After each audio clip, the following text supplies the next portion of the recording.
మీకు తెలుసా? హైదరాబాదులో ఉన్న చిలుకూరి బాలాజీ టెంపుల్ని వీసా బాలాజీ టెంపుల్ అని కూడా పిలుస్తారు అని. ఈ గుడి అతి పురాతన దేవాలయాలలో ఒకటి. కుతుబ్ షా ఆస్థాన కాలంలో భక్త రామదాసు మేనమామలు అయిన అక్కన్న మరియు మాడన్నలతో నిర్మించబడింది. భక్తులు గుడి చుట్టూ 11 ప్రదక్షిణలు చేసి కోరిన కోరికను తీర్చమని అడిగితే తప్పకుండా ఇక్కడి స్వామివారు వారి కోరికను నెరవేర్చుతారని భక్తుల నమ్మకం. ముఖ్యంగా వీసా రాని వారు ఈ ఆలయాన్ని దర్శించి 11 ప్రదక్షిణలు చేసి వారి వారి వీసాలను పొందారని, అందుచేతనే ఈ ఆలయానికి వీసాల బాలాజీ టెంపుల్ అనే పేరు వచ్చింది.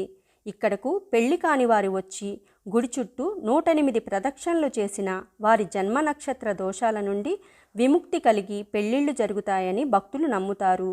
అదేవిధంగా సంతానం లేని వారికి ఈ దేవాలయంలో పంచే గరుడ ప్రసాదాన్ని స్వీకరించిన సంతానం కలుగుతుంది. ఇక్కడ భక్తుల నుండి ఎటువంటి చందాలు స్వీకరించబడవు. ఈ ఆలయం హుండీ లేని ఆలయంగా ప్రసిద్ధి చెందింది.